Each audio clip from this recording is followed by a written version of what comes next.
Bismillahirrahmanirrahim. Wa sallallahu ala nabiyil karim. Za mu fara karatu a cikin littafin arba'una hadisin Nawawi.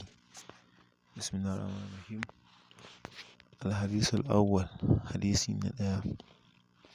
An amirul mu'minina, an karɓo ga sarkin mu'minai, Abi Hafsin, baban Hafsin, Umar bin Khattabin, Umar ɗan Khattabin, radiyallahu anhu, Allah ya ƙara masa yadda.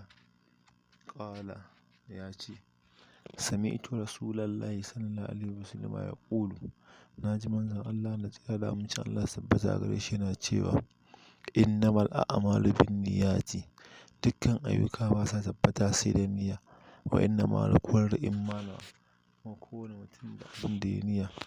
Faman kanat hijratuhu ila Allah wa rasulihi, wanda hijirarsa ta kasance saboda Allah da manzonsa ne, fa hijratuhu ila Allah wa rasulihi, sakamakon hijirarsa tana da Allah da manzonsa.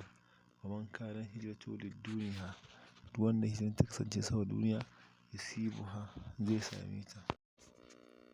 Aw imra'atin yankihuha, ko dan wata mata da zai aura, fa hijratuhu ila ma hajara ilayhi, sakamakon hijirarsa tana da abin da ya hijira domin sa.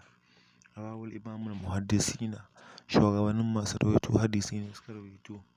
Abu Abdullahi, baban Abdullahi, Muhammad bin Isma'ila, Muhammad ɗan Isma'ila, bin Ibrahima, ɗan Ibrahima, bin Mugirata, ɗan Mugirata, bin Bardizbah, ɗan Bardizbah al-Bukhari, mutumin Bukhari.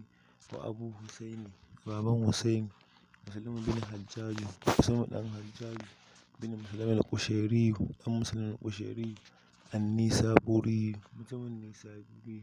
Fi sahihaihuma, a cikin ingantattun littafansu. Lazainihuma, su ne wa'innan asammul kutubul musannafati, mafi ingantattun littattafai.